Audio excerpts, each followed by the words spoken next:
PSC tips and ട്രിക്സിലേക്ക് ഏവർക്കും സ്വാഗതം. വരുന്ന LDC 2024, LGS 2024 എക്സാംസിന് വേണ്ടി പ്രിപ്പയർ ചെയ്യുന്നവർക്ക് വേണ്ടിയിട്ടുള്ള സിലബസ് പ്രകാരമുള്ള ഫ്രീ ക്ലാസ്സുകൾ നമ്മുടെ ചാനലിലൂടെ സ്റ്റാർട്ട് ചെയ്തിട്ടുണ്ട്. ഒരു ദിവസം 6 ക്ലാസ്സുകൾ വെച്ചാണ് വരുന്നത്. അപ്പോൾ 6 ക്ലാസ്സുകൾ ഏതൊക്കെയാണെന്ന് ഞാനൊന്ന് പറയാം. തുടക്കക്കാർക്ക് വേണ്ടിയിട്ടാണ്. ഒരുപാട് പേര് പുതിയതായിട്ട് വന്നിട്ടുള്ളവരുണ്ട്. അപ്പോൾ ആദ്യം മുതലേ ഫോളോ ചെയ്ത് വരുന്നവർക്ക് കൃത്യമായിട്ട് ഏത് സമയത്താണെന്നൊക്കെ അറിയാം. പുതുതായിട്ട് ജോയിൻ ചെയ്തവർക്ക് വേണ്ടിയിട്ട് പറയാം. ആദ്യത്തെ ക്ലാസ് 6 മണിക്കാണ്, കാലത്ത് 6 മണിക്ക് സ്റ്റാർട്ട് ചെയ്യും. ദെൻ അടുത്തത് 9 മണിക്കാണ്. അത് കഴിഞ്ഞിട്ട് 12 മണിക്ക് അടുത്ത ക്ലാസ് വരും. ദെൻ അത് കഴിഞ്ഞ് 3 മണിക്ക് അടുത്ത ക്ലാസ് വരും. ഓക്കെ, ഇത്രയും ക്ലാസ് എന്ന് പറയുന്നത് ഇത് റെക്കോർഡഡ് ക്ലാസ് ആണ്. ഇതിൽ GK പോർഷൻസും മാത്സും ഇംഗ്ലീഷും എല്ലാം കവർ ചെയ്യും. ദെൻ അത് കഴിഞ്ഞ് രാത്രി 8 മണിക്ക് PYQ ഡിസ്കഷൻ ആണ് വരുന്നത്. ദെൻ രാത്രി 10:30 എക്സ്പെക്റ്റഡ് CA കറണ്ട് അഫയേഴ്സിന്റെ ക്ലാസ് ആണ്. ഇത് രണ്ടും നമുക്ക് ലൈവ് ക്ലാസ് ആണ് വരുന്നത്. അപ്പോൾ 2 ലൈവ് ക്ലാസ്സും 4 റെക്കോർഡഡ് ക്ലാസ്സും, ഇങ്ങനെ ടോട്ടൽ 6 ക്ലാസ് ആണ് നിങ്ങൾക്ക് ഒരു ദിവസം ലഭിക്കുന്നത്. അപ്പോൾ കൃത്യമായിട്ട് ഫോളോ ചെയ്യുക, നോട്ട്സ് തയ്യാറാക്കിയിട്ട് പഠിക്കുക. നമ്മുടെ ക്ലാസ് ഒക്കെ കണ്ടിട്ട് ഇഷ്ടമായിട്ടുണ്ട് എന്നുണ്ടെങ്കിൽ നിങ്ങളുടെ അഭിപ്രായം താഴെ കമൻ്റ് ആയിട്ട് അറിയിക്കാം. ഇഷ്ടപ്പെട്ടു എന്ന് അറിയിക്കാൻ വേണ്ടിയിട്ട് ഒന്ന് ലൈക്ക് ചെയ്യുക, മാക്സിമം ഫ്രണ്ട്സിന് ഷെയർ ചെയ്ത് കൊടുക്കുക. പിന്നെ ക്ലാസ് കേൾക്കാനിരിക്കുമ്പോൾ എപ്പോഴും നോട്ട്സ് തയ്യാറാക്കിയിട്ട് വേണം പഠിക്കാൻ വേണ്ടിയിട്ട്. നോട്ട്ബുക്ക് കയ്യിൽ വേണം, പഠിക്കുക, നോട്ട്സ് തയ്യാറാക്കുക. ഓക്കെ, പിന്നെ നമ്മുടെ ടെലഗ്രാം ചാനലിൽ മസ്റ്റ് ആയിട്ടും ജോയിൻ ചെയ്യണം. കാരണം നിങ്ങൾക്ക് ഓരോ ദിവസവും നൽകുന്ന ക്ലാസ്സുകൾ ഏതൊക്കെയാണെന്നുള്ളതിൻ്റെ ഇൻസ്ട്രക്ഷൻസും പഠിക്കാൻ വേണ്ടിയിട്ടുള്ളതിൻ്റെ PDF-ഉം കാര്യങ്ങളൊക്കെ നമ്മൾ ടെലഗ്രാം വഴിയാണ് കൊടുക്കുന്നത്. സോ ടെലഗ്രാമിൻ്റെ ലിങ്ക് ഞാൻ താഴെ ഡിസ്ക്രിപ്ഷൻ ബോക്സിൽ കൊടുത്തിട്ടുണ്ട്. ജോയിൻ ചെയ്യാത്തവരുണ്ടെങ്കിൽ ജോയിൻ ചെയ്യുക. ഓക്കെ, അപ്പോൾ നമുക്ക് ഇന്നത്തെ ക്ലാസ്സിലോട്ട് കടക്കാം. അപ്പോൾ ഇതാണ് നമ്മുടെ ചാപ്റ്റർ, ഋതുഭേദങ്ങളും സമയവും എന്നതാണ് ചാപ്റ്ററിൻ്റെ പേര്. അപ്പോൾ ആദ്യം തന്നെ നമുക്ക് കുറച്ച് ഋതുഭേദങ്ങൾ എന്ന് പറയുമ്പോൾ എന്താണ്, കാലങ്ങൾ അല്ലേ. അപ്പൊ കാലാവസ്ഥയെക്കുറിച്ചും ഒക്കെ നമുക്ക് ഇവിടെ തന്നിട്ടുണ്ട്. അതൊന്ന് നമുക്ക് ജസ്റ്റ് വായിച്ചു നോക്കാം. കാലത്തിനനുസരിച്ച് പ്രകൃതി ഒരുക്കുന്ന വിസ്മയങ്ങൾ അനവധിയാണ്. കൊടും ശൈത്യത്തിന്റെ പിടിയിലമർന്ന് സകലതും മഞ്ഞു മൂടുന്ന കാലമാണ് ശൈത്യകാലം. നമുക്കറിയുന്നതാണ് അല്ലെ ശൈത്യകാലം എന്ന് വെച്ചാൽ എന്താണെന്ന്. ശൈത്യകാലം പിൻവാങ്ങുന്നതോടെ പുൽനാമ്പുകളും വൃക്ഷത്തലപ്പുകളും എല്ലാം വീണ്ടും പച്ചപ്പണിയുന്നു. നാനാവർണ്ണങ്ങളിൽ ഇലകളും പൂക്കളും ഒക്കെയായി വസന്തം അണയുന്നു. അപ്പോൾ ശൈത്യകാലം കഴിഞ്ഞു കഴിഞ്ഞാൽ പിന്നെ വസന്തം വരുന്നു. വസന്തത്തിന്റെ തേരോട്ടത്തിന് അവധി നൽകിക്കൊണ്ട് എന്ത് വരുന്നു, വേനൽക്കാലം വന്നെത്തുന്നു. കനത്ത വേനൽ ചൂടിന് ആശ്വാസമാക്കി നീണ്ട മഴക്കാലം വരുന്നു. തുടർന്ന് ഇലപൊഴിയും കാലമായി അല്ലെ. അങ്ങനെ വരാൻ പോകുന്ന വീണ്ടും എന്താണ്, ശൈത്യത്തെ വരവേൽക്കുവാനുള്ള തയ്യാറെടുപ്പ്. അപ്പൊ ഇങ്ങനെ നമ്മുടെ കാലങ്ങൾ ഇങ്ങനെ മാറിക്കൊണ്ടിരിക്കുവാണ്. അപ്പൊ ആദ്യം ശൈത്യകാലം വന്നു, പിന്നെ വസന്തകാലം വന്നു, അത് കഴിഞ്ഞ് വേനൽക്കാലം വന്നു, അതിനെ എതിർത്ത് മഴക്കാലം വന്നു, വീണ്ടും ഇലപൊഴിയും കാലം വന്നതിന് ശേഷം ശൈത്യകാലത്തിലോട്ടുള്ള പോക്കാണ് അല്ലെ. അപ്പൊ ഇങ്ങനെ നമ്മുടെ കാലാവസ്ഥകൾ മാസങ്ങളോളം ഇങ്ങനെ മാറിക്കൊണ്ടിരിക്കും അല്ലെ. കുറച്ചു മാസം ചൂടായിരിക്കും, പിന്നെ തണുപ്പായിരിക്കും, വസന്തകാലമായിരിക്കും, വേനൽക്കാലം, മഴക്കാലം, അങ്ങനെ മാറിക്കൊണ്ടിരിക്കുന്നുണ്ട് അല്ലെ. അതുപോലെ കാലാവസ്ഥ. അപ്പൊ ഈ വിസ്മയ കാഴ്ചകൾ മധ്യ അക്ഷാംശങ്ങളിലാണ് ഏറെ പ്രകടമാകുന്നത്. ഇവിടെ പറഞ്ഞിരിക്കുന്നത് ഇനി മാസങ്ങളോളം കൊടും തണുപ്പാണ് എന്ന് പറഞ്ഞു അല്ലെ. അങ്ങനെ പ്രകൃതി ഒരുക്കുന്ന ഈ കാലാവസ്ഥയുടെ മാറ്റങ്ങളെല്ലാം മധ്യ അക്ഷാംശങ്ങളിലാണ് ഏറെ പ്രകടമാകുന്നത് എന്നാണ് ഇവിടെ പറഞ്ഞിരിക്കുന്നത്. ഒരിടത്ത് നട്ടുച്ച ആയിരിക്കുമ്പോൾ മറ്റൊരിടത്ത് എന്തായിരിക്കും, അർദ്ധരാത്രി ആയിരിക്കും. ഭൂമിയിൽ ഒരേ സമയം 2 ദിവസങ്ങൾ അല്ലെ. ഒരിടത്ത് ഉച്ചയായിരിക്കുമ്പോൾ മറ്റൊരിടത്ത് അർദ്ധരാത്രി ആയിരിക്കും. അപ്പോ ഈ കാലത്തിന്റെ മായ കാഴ്ചകളെ കുറിച്ചാണ് നമ്മൾ ഈ ഒരു ചാപ്റ്ററിൽ പഠിക്കുന്നത്. ഓക്കെ, അപ്പോ ഇങ്ങനെയുള്ള കാലത്തിന്റെ ഈ മാറ്റങ്ങളെയാണെന്നത് പറയുന്നത് ഋതുഭേദങ്ങൾ എന്ന് നമ്മൾ പറയുന്നത്. എന്താണ് ഋതുഭേദങ്ങൾ? കാലത്തിന്റെ മാറ്റങ്ങളെയാണ് ഋതുഭേദങ്ങൾ എന്ന് നമ്മൾ പറയുന്നത്. അപ്പോൾ ഋതുഭേദവും സമയവും അതാണ് പഠിക്കുന്നത്. അപ്പൊ ഋതുഭേദങ്ങൾ എന്താണ്? കാലത്തിന്റെ മാറ്റങ്ങളാണ്. ഇനി എന്തുകൊണ്ടാണ് ഈ ഋതുഭേദങ്ങൾ ഉണ്ടാവുന്നത് എന്നതാണ് ഇവിടെ പറയുന്നത്. ഓക്കെ, അപ്പോ സൗരോർജ ലഭ്യതയിലുള്ള ഏറ്റക്കുറച്ചിലുകളാണ് വ്യത്യസ്ത ഋതുക്കളിലെ പ്രധാന സവിശേഷത. വ്യത്യസ്തമായിട്ടുള്ള ഋതുക്കളിലെ പ്രധാന സവിശേഷത എന്താണ്? സൗരോർജ ലഭ്യതയിലുള്ള ഏറ്റക്കുറച്ചിലുകളാണ്. ഇതിന് കാരണമാവുന്നത് എന്താണ്? ഭൂമിയുടെ പരിക്രമണവും അച്ചുതണ്ടിന്റെ ചരിവും. ഭൂമിയുടെ പരിക്രമണവും അച്ചുതണ്ടിന്റെ ചരിവുമാണ് എന്തിനുള്ള കാരണങ്ങൾ? വ്യത്യസ്ത ഋതുക്കളിൽ സൗരോർജ ലഭ്യതയിൽ ഉണ്ടാവുന്ന ഏറ്റക്കുറച്ചിലുകൾക്ക് പ്രധാന കാരണമാണ് ഭൂമിയുടെ പരിക്രമണവും അച്ചുതണ്ടിന്റെ ചെരിവും എന്ന് നമുക്ക് പറയാം. ഓക്കെ, വ്യത്യസ്ത ഋതുക്കളിൽ സൗരോർജ ലഭ്യതയിൽ ഉണ്ടാവുന്ന ഏറ്റക്കുറച്ചിലുകൾക്കുള്ള പ്രധാന കാരണമാണ് ഭൂമിയുടെ പരിക്രമണവും അച്ചുതണ്ടിന്റെ ചെരിവും. ഇനി എന്താണ് പരിക്രമണം? എന്താണ് പരിക്രമണം? ദീർഘവൃത്താകൃതിയിലുള്ള സഞ്ചാരപഥത്തിലൂടെയുള്ള ദീർഘവൃത്താകൃതിയിലുള്ള സഞ്ചാരപഥത്തിലൂടെയുള്ള ഭൂമിയുടെ വലം വയ്പ് ആരിനെ? സൂര്യനെ. ഓക്കെ, അപ്പൊ ദീർഘവൃത്താകൃതിയിലുള്ള സഞ്ചാരപഥത്തിലൂടെ ഭൂമി സൂര്യനെ വലം വയ്ക്കുന്നതാണ് എന്തെന്നറിയപ്പെടുന്നത്? പരിക്രമണം എന്നറിയപ്പെടുന്നത്. ദീർഘവൃത്താകൃതിയിലുള്ള സഞ്ചാരപഥത്തിലൂടെ ഭൂമി സൂര്യനെ വലം വയ്ക്കുന്നതാണ് പരിക്രമണം അഥവാ റെവല്യൂഷൻ എന്ന് അറിയപ്പെടുന്നത്. ഓക്കെ, ഇനി ഭൂമിയുടെ അച്ചുതണ്ടിന് പരിക്രമണ തലത്തിൽ നിന്ന് 66.5 ഡിഗ്രി ചെരിവുണ്ട് എന്ന് നമ്മൾ പഠിച്ചിട്ടുണ്ട് അല്ലെ? ഭൂമിയുടെ അച്ചുതണ്ടിന് എവിടെ നിന്ന്? പരിക്രമണ തലത്തിൽ നിന്നും 66.5 ഡിഗ്രി ചരിവുണ്ട്. ഭൂമിയുടെ പരിക്രമണ വേളയിലുടനീളം ഭൂമി ഈ ഒരു ചെരിവ് നിലനിർത്തുന്നു. അപ്പോൾ ഇവിടെ ഭൂമിയുടെ അച്ചുതണ്ടിന് പരിക്രമണ തലത്തിൽ 66.5 ഡിഗ്രി ചരിവുണ്ട്. ലംബതലത്തിൽ നിന്ന് കണക്കാക്കിയാൽ ഈ ചരിവ് എത്രയാണ്? 23.5 ഡിഗ്രിയാണ്. അപ്പൊ ഇത് രണ്ടും പഠിക്കണം. ഭൂമിയുടെ അച്ചുതണ്ടിന് പരിക്രമണ തലത്തിൽ നിന്നുള്ള ചരിവ് എത്രയാ? 66.5 ഡിഗ്രിയാണ്. എന്നാൽ ഭൂമിയുടെ അച്ചുതണ്ടിന് ലംബതലത്തിൽ നിന്നുള്ള ചരിവ് എത്രയാണ്?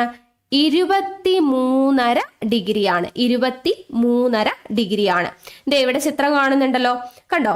അച്ചുതണ്ടിന് ഭൂമിയുടെ അച്ചുതണ്ട് എന്ന് പറയുന്നത് അച്ചുതണ്ടിന് പരിക്രമണ തലത്തിൽ കണ്ടോ? പരിക്രമണ തലത്തിൽ 66.5 ഡിഗ്രി ചരിവും അതുപോലെ എവിടെയാണ്? ലംബതലത്തിൽ എത്രയാ?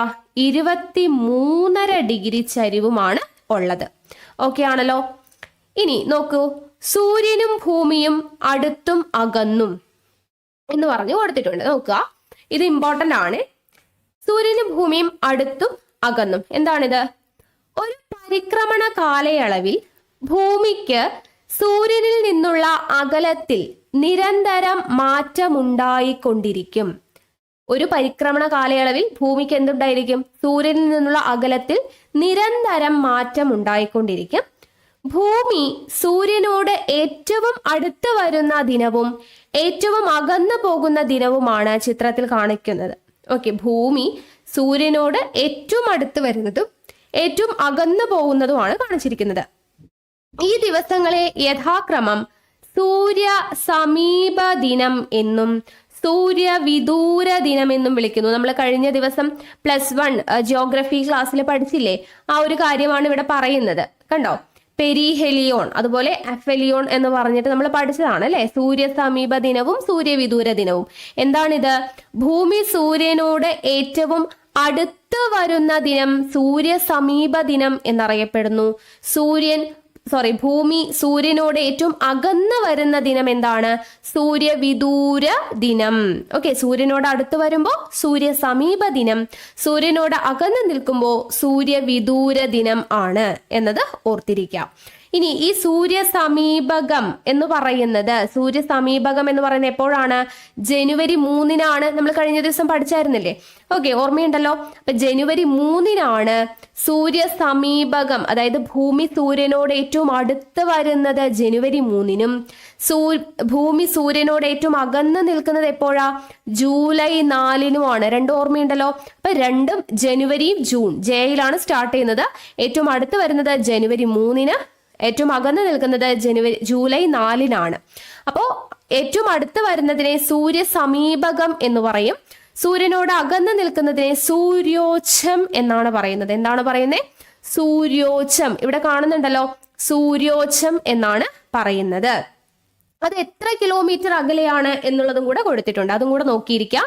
സൂര്യ സമീപകം എന്ന് പറയുന്നത് ജനുവരി 3-ാം തീയതി വരുന്ന സൂര്യ സമീപകം എത്ര ദശലക്ഷം കിലോമീറ്റർ അകലെയാണ്? ഭൂമിയിൽ സൂര്യനോട് എത്ര അകലെയാണ്? 147 ദശലക്ഷം കിലോമീറ്റർ.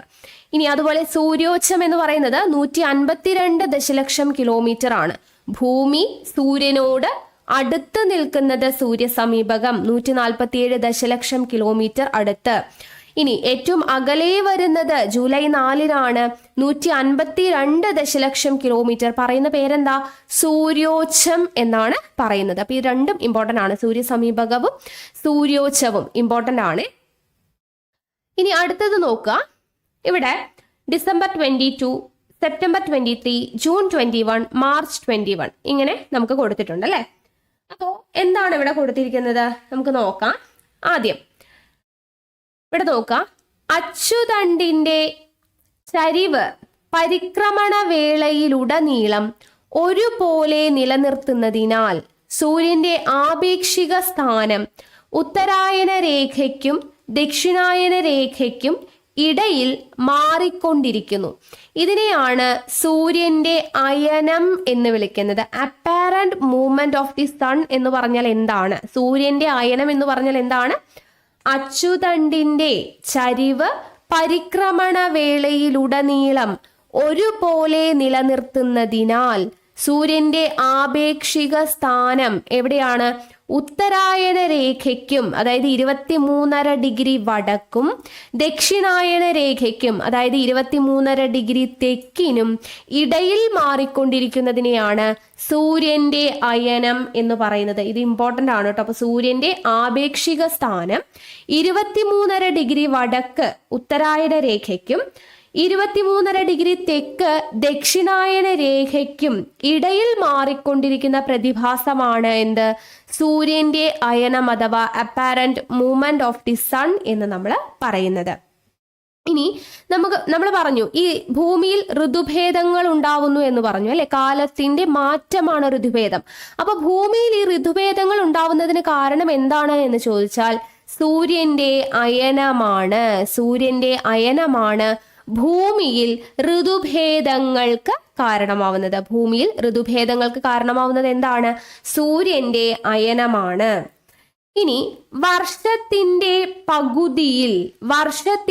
ഒരു പകുതിയിൽ ഉത്തരാർദ്ധഗോളത്തിലും മറുപകുതിയിൽ ദക്ഷിണാർദ്ധഗോളത്തിലുമാണ് സൂര്യന്റെ ലംബരശ്മികൾ പതിക്കുന്നത്.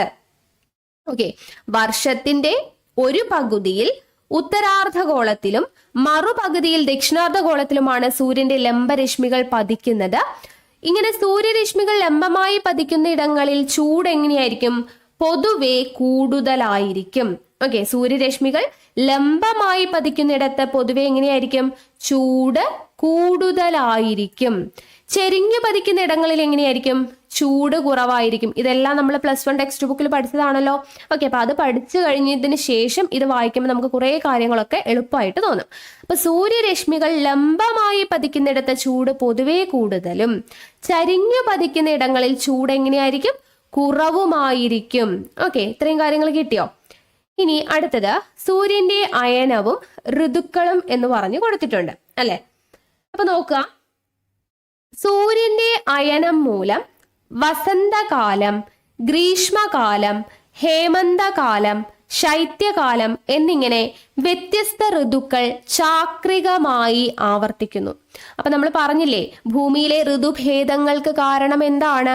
സൂര്യന്റെ അയനം എന്ന് പറയുന്ന പ്രതിഭാസമാണെന്ന് പറഞ്ഞല്ലേ. അപ്പൊ സൂര്യന്റെ അയനം മൂലമാണ് ഭൂമിയിൽ വസന്തകാലം, ഗ്രീഷ്മകാലം, ഹേമന്തകാലം, ശൈത്യകാലം എന്നിങ്ങനെയുള്ള വ്യത്യസ്ത ഋതുക്കൾ ചാക്രികമായിട്ട് ആവർത്തിക്കുന്നു അല്ലെ. ഒരു കാലം കഴിയുമ്പോൾ അടുത്തത് അങ്ങനെ ഇങ്ങനെ സർക്കിൾ ഷേപ്പിൽ ഇങ്ങനെ ചാക്രികമായിട്ട് ആവർത്തിച്ചു കൊണ്ടിരിക്കുകയാണ് അല്ലെ. ഈ കാലം എന്ന് പറയുന്നത് ചാക്രികമായിട്ട് ഇങ്ങനെ ആവർത്തിച്ചുകൊണ്ടിരിക്കുക. അപ്പോൾ അതിന് കാരണം എന്താണ്? സൂര്യന്റെ അയനം എന്ന് പറയുന്ന ഈ പ്രതിഭാസമാണ് അല്ലെ. അപ്പോ വർഷം മുഴുവൻ ഉയർന്ന തോതിൽ സൂര്യപ്രകാശം ലഭിക്കുന്നതിനാൽ ഉഷ്ണമേഖലാ പ്രദേശങ്ങളിൽ പൊതുവെ എന്താണ്? ഋതുഭേദങ്ങൾ പ്രകടമായിട്ട് അനുഭവപ്പെടാറില്ല. അപ്പോൾ ഉയർന്ന തോതിൽ സൂര്യപ്രകാശം ലഭിക്കുന്നത് കൊണ്ട് എവിടെ? ഉഷ്ണമേഖലാ പ്രദേശങ്ങളിൽ പൊതുവെ ഋതുഭേദങ്ങളൊന്നും പ്രകടമായിട്ട് അനുഭവപ്പെടാറില്ല.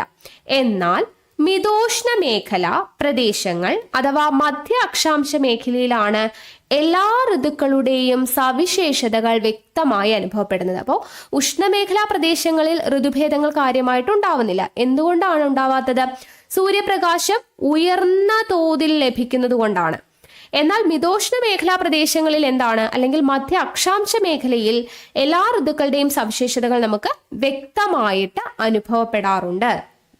ഓക്കെ, ഇനി അടുത്തത് ഇവിടെ നോക്കുക. ഒരു ചിത്രം തന്നിട്ടുണ്ട് അല്ലേ?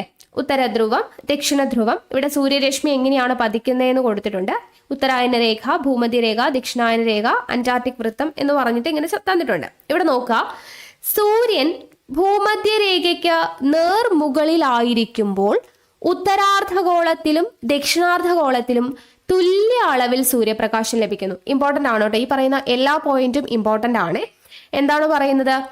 സൂര്യൻ ഭൂമധ്യരേഖയ്ക്ക് നേർമുകളിലായിരിക്കുമ്പോഴാണ് എവിടെയൊക്കെ ഉത്തരാർദ്ധഗോളത്തിലും ദക്ഷിണാർദ്ധഗോളത്തിലും തുല്യ അളവിൽ സൂര്യപ്രകാശം ലഭിക്കുന്നത്. അപ്പൊ ഇതൊരു ക്വസ്റ്റ്യൻ ആണ്. ഉത്തരാർദ്ധഗോളത്തിലും ദക്ഷിണാർദ്ധഗോളത്തിലും തുല്യ അളവിൽ സൂര്യപ്രകാശം ലഭിക്കുന്നത് എപ്പോഴാണ്? സൂര്യൻ ഭൂമധ്യരേഖയ്ക്ക് നേർമുകളിൽ ആയിരിക്കുമ്പോൾ. ഓക്കെ, ഇനി പരിക്രമണ വേളയിൽ സൂര്യന്റെ ആപേക്ഷിക സ്ഥാനം മധ്യരേഖയ്ക്ക് നേർമുകളിലാവുന്നത് മാർച്ച് 21. അപ്പൊ നമ്മൾ നേരത്തെ ഇവിടെ ഒരു ചിത്രം കണ്ടില്ലേ, മാർച്ച് 21, സെപ്റ്റംബർ 23 എന്നൊക്കെ പറഞ്ഞിട്ട്. അപ്പൊ അതിന്റെ കാര്യമാണ് ഇനി നമ്മൾ പറയുന്നത്. അപ്പോ ഇവിടെ എന്താണ് പറഞ്ഞിരിക്കുന്നത്? പരിക്രമണ വേളയിൽ സൂര്യന്റെ ആപേക്ഷിക സ്ഥാനം മധ്യരേഖയ്ക്ക് നേർമുകളിലാവുന്നത് എപ്പോഴാണ്? മാർച്ച് 21, സെപ്റ്റംബർ 23 എന്നീ ദിനങ്ങളിലാണ്. ഇവിടെ ഓപ്പോസിറ്റ് ആയിട്ട് വന്നിട്ടുള്ള കാര്യങ്ങളാണ് അല്ലെ. മാർച്ച് 21 സെപ്റ്റംബർ 23 മധ്യരേഖയ്ക്ക് മുകളിൽ വരുന്നത്.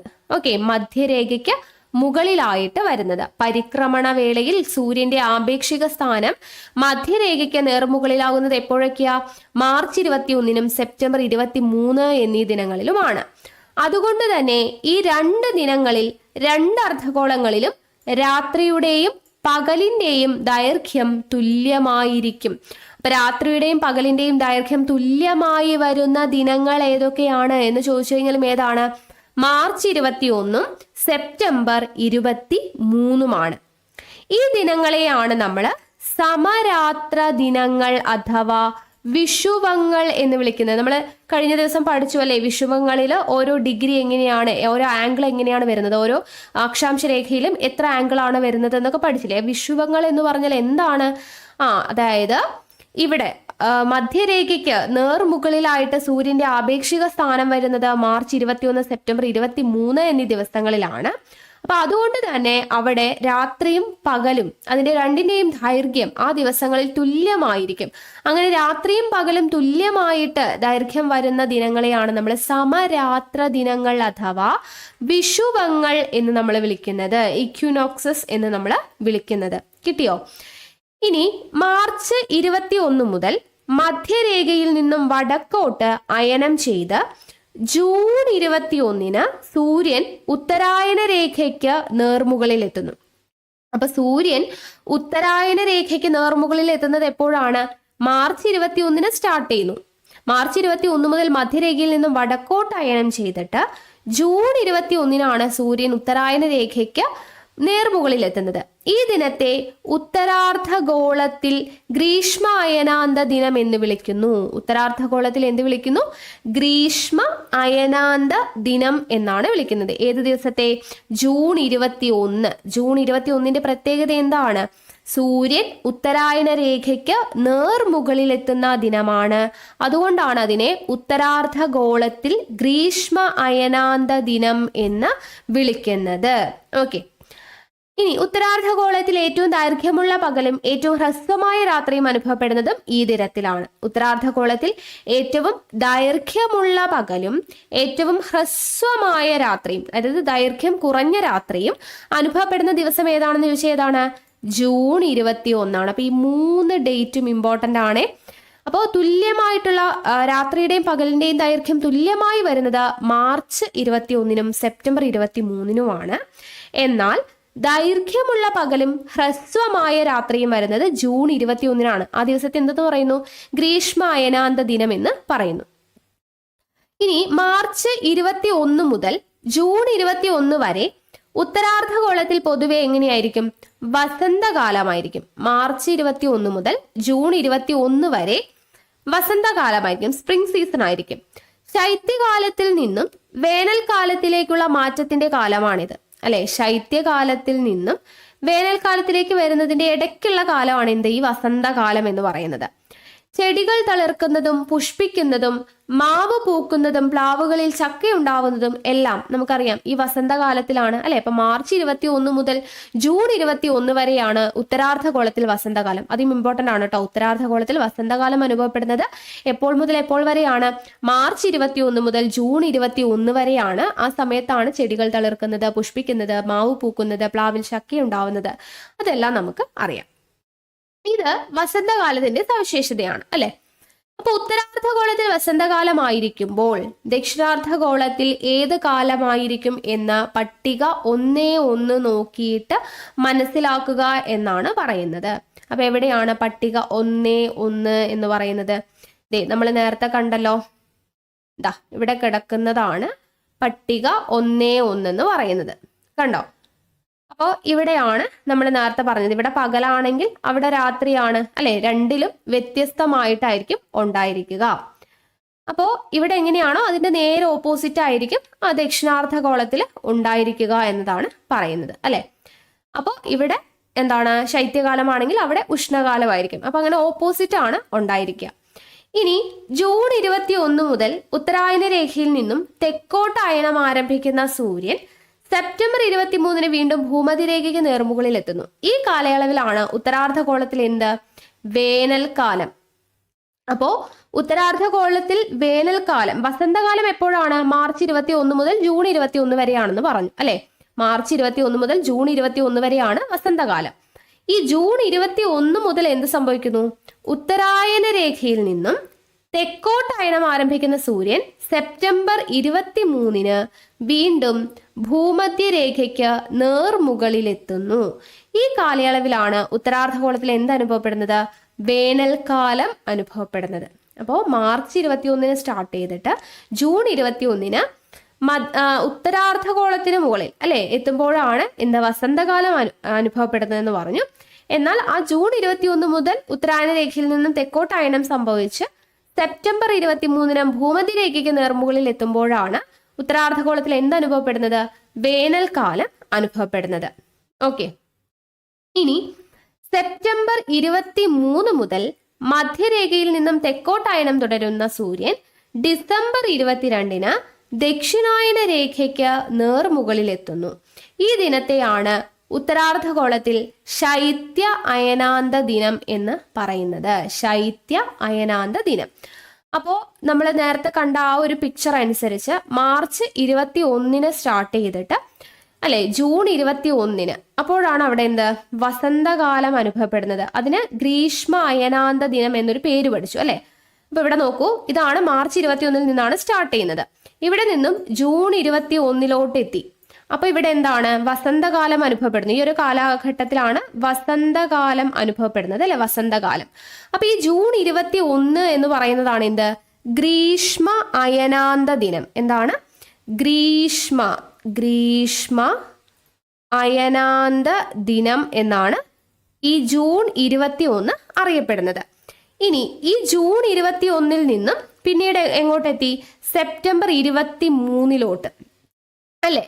ജൂൺ 21 നിന്ന് നമ്മളിപ്പോൾ പഠിച്ചതാണ്. ജൂൺ 21 നിന്ന് സെപ്റ്റംബർ 23 സഞ്ചരിച്ച് എവിടെ എത്തുന്നു? അവിടെ ഭൂമധ്യരേഖയ്ക്ക് മുകളിൽ എത്തുന്നു. അപ്പൊ ഈ കാലയളവിൽ ഉത്തരാർദ്ധഗോളത്തിൽ എന്താണ്? വേനൽക്കാലമാണ്. വേനൽക്കാലം. ഓക്കെ. അപ്പോൾ സെപ്റ്റംബർ 23 അവിടെ വേനൽക്കാലമാണ്. ഇനി അത് കഴിഞ്ഞ് ഡിസംബർ 22 ദക്ഷിണായന രേഖയ്ക്ക് മുകളിൽ എത്തുന്നു. അവിടെ ശൈത്യകാല അയനാന്ത ദിനം എന്ന് അറിയപ്പെടുന്നു. ഡിസംബർ 22 ശൈത്യകാല അയനാന്തം. അപ്പൊ സെപ്റ്റംബർ 23 എന്ന് പറയുന്നത് ഇവിടെ എന്താണ്? ഉത്തരാർദ്ധഗോളത്തിൽ വേനൽക്കാലമാണ് അനുഭവപ്പെടുന്നത്. ഡിസംബർ 22 എന്ന് പറയുന്നത് അറിയപ്പെടുന്ന പേരാണ് ശൈത്യകാല അയനാന്തം, ശൈത്യകാല അയനാന്തം. ക്ലിയർ ആയല്ലോ? അപ്പൊ ഇങ്ങനെ റൊട്ടേറ്റ് ചെയ്തിട്ടാണ് ഒരു ചാക്രികം എന്ന് പറഞ്ഞില്ലേ, ഇങ്ങനെ കാലഘട്ടം മാറിക്കൊണ്ടിരിക്കുന്നത്. ഓക്കെ, ക്ലിയർ ആയല്ലോ? അപ്പൊ ഗ്രീഷ്മ അയനാന്ത ദിനം എന്നാണ്? ജൂൺ 21-നാണ്. ഓക്കെ, ശൈത്യകാല അയനാന്ത ദിനം എന്നാണ്? ഡിസംബർ 22-നാണ്. അപ്പൊ ഈ ഒരു പിക്ചർ നിങ്ങളുടെ മൈൻഡിൽ കൊണ്ടുവന്നു കഴിഞ്ഞാൽ ഈസിയാണ്. പിന്നെ മാർച്ച് 21 മുതൽ ജൂൺ 21 വരെയാണ് എന്ത്? വസന്തകാലം. ഈ ഒരു കാലഘട്ടത്തിലാണ് ഉത്തരാർദ്ധഗോളത്തിൽ എന്ത് അനുഭവപ്പെടുന്നത്? വസന്തകാലം അനുഭവപ്പെടുന്നത്. ദെൻ വേനൽക്കാലം അനുഭവപ്പെടുന്നത് എപ്പോഴാ? സെപ്റ്റംബർ 23-നാണ് ഉത്തരാർദ്ധഗോളത്തിൽ വേനൽക്കാലം അനുഭവപ്പെടുന്നത്. ക്ലിയർ ആയല്ലോ? ഓക്കെ, അപ്പൊ ഈ ഒരു പിക്ചർ മനസ്സിലോട്ട് കൊണ്ടുവരാം കേട്ടോ. ഇനി അടുത്തത്, അപ്പൊ നമ്മൾ ഗ്രീഷ്മ അയനാന്ത കാലവും അതുപോലെ ശൈത്യകാല അയനാന്ത കാലവും വേനൽക്കാലവും എല്ലാം എങ്ങനെയാണ് വരുന്നതെന്ന് പറഞ്ഞു. അപ്പോൾ ഈ ശൈത്യ അയനാന്ത ദിനം എന്ന് പറഞ്ഞില്ലേ നമ്മള്, ആ ശൈത്യ അയനാന്ത ദിനത്തില് ഉത്തരാർദ്ധഗോളത്തിൽ എങ്ങനെയായിരിക്കും? ഹ്രസ്വമായ പകലും ദൈർഘ്യമുള്ള രാത്രിയായിരിക്കും. ഗ്രീഷ്മ അയനാന്ത ദിനം അതെന്നായിരുന്നു? ഗ്രീഷ്മ അയനാന്ത ദിനം എന്ന് പറയുന്നത് ജൂൺ 21-നായിരുന്നു അല്ലെ? ജൂൺ 21-നാണ് എന്ത്? ഗ്രീഷ്മ അയനാന്ത ദിനം. ഗ്രീഷ്മ അയനാന്ത ദിനം ജൂൺ 21-നാണ്. അന്ന് ദൈർഘ്യമേറിയ പകലായിരുന്നു അല്ലെ? ദൈർഘ്യമേറിയ പകലായിരുന്നു ഉണ്ടായിരുന്നത്. അതുപോലെ ഹ്രസ്വമായിട്ടുള്ള രാത്രിയായിരുന്നു ഉണ്ടായിരുന്നത്. എന്നാൽ നേരെ തിരിച്ച് ശൈത്യ അയനാന്തത്തില് ഹ്രസ്വമായ പകലും ദൈർഘ്യമുള്ള രാത്രിയുമാണ് അനുഭവപ്പെടുന്നത് എന്നാണ് പറയുന്നത്. ക്ലിയർ ആയല്ലോ? ഇനി സെപ്റ്റംബർ 23 മുതൽ ഡിസംബർ 22 വരെ ഉത്തരാർദ്ധഗോളത്തിൽ എന്താണ്? ഹേമന്തകാലമാണ്. സെപ്റ്റംബർ 23 മുതൽ ഡിസംബർ 22 വരെ എന്താണ്? ഹേമന്തകാലം. അപ്പൊ ഈ ഒരു ഗ്യാപ്പിൽ സെപ്റ്റംബർ 23 മുതൽ ഡിസംബർ 22 വരെ ഇവിടെ എന്താണ്? ഹേമന്തകാലമാണ് അനുഭവപ്പെടുന്നത്. ഹേമന്തകാലം. ഓക്കെ, അപ്പോ അങ്ങനെ നമ്മൾ എവിടെ എത്തി? ഹേമന്തകാലത്തിൽ എത്തി. സെപ്റ്റംബർ 23 മുതൽ ഡിസംബർ 22 വരെ ഉത്തരാർദ്ധഗോളത്തിൽ ഹേമന്തകാലമാണ്, ഓട്ടം സീസൺ ആണ്. വേനൽക്കാലത്തിന്റെ തീക്ഷ്ണതയിൽ നിന്ന് ശൈത്യകാലത്തിലേക്കുള്ള മാറ്റത്തിന്റെ കാലമാണ് എന്ത്? ഹേമന്തകാലം. വേനൽക്കാലത്തിൽ നിന്നും വീണ്ടും ശൈത്യകാലത്തിലേക്കുള്ള മാറ്റത്തിന്റെ കാലമാണ് ഹേമന്തകാലം. ഈ കാലയളവിൽ അന്തരീക്ഷ ഊഷ്മാവ് എങ്ങനെയാണ്? ഗണ്യമായി കുറയുന്നു. ഹേമന്തകാലത്തിൽ അന്തരീക്ഷ ഊഷ്മാവ് ഗണ്യമായി കുറയുന്നു. പകലിന്റെ ദൈർഘ്യം കുറഞ്ഞു വരികയും രാത്രിയുടെ ദൈർഘ്യം കൂടുകയും ചെയ്യുന്നു. ഇപ്പൊ ഹേമന്തകാലം എന്ന് പറയുമ്പോൾ പകലിന്റെ ദൈർഘ്യം എങ്ങനെയാണ്? കുറയും അല്ലെ? പകലിന്റെ ദൈർഘ്യം കുറയും, രാത്രിയുടെ ദൈർഘ്യം കൂടുകയുമാണ് ചെയ്യുന്നത്. മരങ്ങൾ പൊതുവെ ഇലപൊഴിക്കുന്ന കാലമാണേത്? ഹേമന്തകാലം അഥവാ ഓട്ടം സീസൺ. വരാനിരിക്കുന്ന വരണ്ട ശൈത്യകാലത്തെ അതിജീവിക്കുവാനുള്ള തയ്യാറെടുപ്പാണ് ഈ ഇലപൊഴിക്കൽ എന്ന് പറയുന്നത്. ഓക്കെ, അപ്പൊ മരങ്ങൾ ഇലപൊഴിക്കുന്ന കാലം ഏതാണ്? ഹേമന്തകാലം അഥവാ ഓട്ടം സീസൺ ആണ്. എപ്പോൾ മുതൽ? സെപ്റ്റംബർ 23 മുതൽ ഡിസംബർ 22 വരെയാണ് ഓട്ടം സീസൺ. വസന്തകാലം എപ്പോഴായിരുന്നു? മാർച്ച് 21 മുതൽ ജൂൺ 21 വരെയാണ്. വേനൽക്കാലം സെപ്റ്റംബർ 23 അല്ലെ? ഇനി ഡിസംബർ 22-ന് ദക്ഷിണായന രേഖയിൽ നിന്നും വടക്കോട്ടയനം ആരംഭിക്കുന്ന സൂര്യൻ മാർച്ച് 21-ന് വീണ്ടും മധ്യരേഖയ്ക്ക് മുകളിൽ എത്തുന്നു. ഈ കാലയളവാണ് ഉത്തരാർദ്ധഗോളത്തിലെ ശൈത്യകാലം എന്ന് പറയുന്നത്. മാർച്ച് 21-ന് മധ്യരേഖയ്ക്ക് മുകളിൽ എത്തുന്നതാണ് ശൈത്യകാലം എന്ന് പറയുന്നത്. ക്ലിയർ ആയല്ലോ? അപ്പോൾ ഇപ്പൊ നമ്മൾ പറഞ്ഞിട്ടുള്ള എല്ലാ കാര്യങ്ങളും ഇവിടെ ഒരു ടേബിൾ ആയിട്ട് കൊടുത്തിട്ടുണ്ട്. അപ്പൊ ഇത്രയും നേരം നമ്മൾ എക്സ്പ്ലെയിൻ ചെയ്തില്ലേ, അത് കംപ്ലീറ്റ് ആയിട്ട് ഇവിടെ ടേബിൾ ആയിട്ട് കൊടുത്തിട്ടുണ്ട്. അപ്പൊ ഇവിടെ കൺഫ്യൂഷൻ ഒന്നും ഇല്ലാതെ നമുക്ക് പഠിക്കാൻ വേണ്ടി പറ്റും. മാർച്ച് 21 മുതൽ ജൂൺ 21 വരെ എന്താ നമ്മൾ പറഞ്ഞത്? ഓർത്തു നോക്കുക. മാർച്ച് 21 മുതൽ ജൂൺ 21 വരെ ഭൂമധ്യരേഖയിൽ നിന്നും ഉത്തരായന രേഖയിലേക്കാണ് സൂര്യന്റെ അയനം എന്ന് പറയുന്നത് അല്ലെ? ഭൂമധ്യരേഖയിൽ നിന്നും ഉത്തരായന രേഖയിലേക്കാണ്. അപ്പൊ ഉത്തരാർദ്ധഗോളത്തിൽ എന്താണ്? വസന്തമാണെന്ന് നമ്മൾ പറഞ്ഞു അല്ലെ? ഇവിടെ വസന്തമാണെങ്കിൽ ദക്ഷിണാർദ്ധഗോളത്തിൽ എന്താണ്? ഹേമന്തമാണ്. ഹേമന്തം നമ്മൾ നേരത്തെ പറഞ്ഞില്ലേ, വസന്തമാണെങ്കിൽ ഇവിടെ ഹേമന്തമാണ്. ഇനി ജൂൺ 21 മുതൽ സെപ്റ്റംബർ 23 വരെ എന്ന് പറയുന്ന ഈ ഒരു മാസങ്ങളിൽ ജൂൺ 23 മുതൽ 21 മുതൽ സെപ്റ്റംബർ 23 വരെ എങ്ങനെയാണ്? ഉത്തരായന രേഖയിൽ നിന്നും തിരിച്ച് ഭൂമധ്യരേഖയിലേക്കാണ് അല്ലെ? ആദ്യം ഭൂമധ്യരേഖയിൽ നിന്നും ഉത്തരായന രേഖയിലേക്ക്, തിരിച്ച് ഉത്തരായന രേഖയിൽ നിന്നും ഭൂമധ്യരേഖയിലേക്കാണ്. ആ സമയത്ത് ഉത്തരാർദ്ധഗോളത്തിൽ എന്താണ്? ഗ്രീഷ്മമാണ്. ഗ്രീഷ്മം നമ്മൾ പറഞ്ഞില്ലേ, ഗ്രീഷ്മ അയനാന്ത ദിനമാണ് ജൂൺ 21. അപ്പൊ ഗ്രീഷ്മമാണ് ഉത്തരാർദ്ധഗോളത്തിൽ. ദക്ഷിണാർദ്ധഗോളത്തിൽ അപ്പൊ എന്തായിരിക്കും? ശൈത്യമായിരിക്കും. ശൈത്യം. ഇനി സെപ്റ്റംബർ 23 മുതൽ ഡിസംബർ 22 വരെ എന്താണ്? ഭൂമധ്യരേഖയിൽ നിന്നും ദക്ഷിണായന രേഖയിലേക്കാണ് സൂര്യന്റെ അയനം വരിക. അപ്പൊ സെപ്റ്റംബർ 23 മുതൽ ഡിസംബർ 22 വരെ എന്താ, നമ്മൾ പറഞ്ഞില്ലേ ഓട്ടം സീസൺ ആണ് അല്ലെ, ഹേമന്തകാലമാണ്. അപ്പൊ ദക്ഷിണാർദ്ധഗോളത്തിൽ എന്താണ്, വസന്തമായിരിക്കും. ഇനി ഡിസംബർ 22 മുതൽ മാർച്ച് 21 വരെ എത്രയാണ്, ദക്ഷിണായന രേഖയിൽ നിന്നും തിരിച്ചു ഭൂമധ്യരേഖയിലേക്കാണ് വരിക. അപ്പോ ഡിസംബർ 22 മുതൽ മാർച്ച് 21 വരെ ഏതാണ്, ഉത്തരാർദ്ധഗോളത്തിൽ ശൈത്യകാലമാണ്. അപ്പൊ ദക്ഷിണാർദ്ധഗോളത്തിൽ എന്തായിരിക്കും, ഗ്രീഷ്മമായിരിക്കും.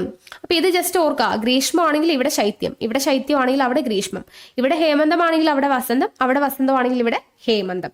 ആ ഒരു രീതിയിലാണ് വരുന്നത്. ഓക്കെ, അപ്പൊ മാർച്ച് 21 മുതൽ ജൂൺ 21 വരെ ഭൂമധ്യരേഖയിൽ നിന്നും ഉത്തരായന രേഖയിലേക്കാണ് സൂര്യന്റെ അയനം.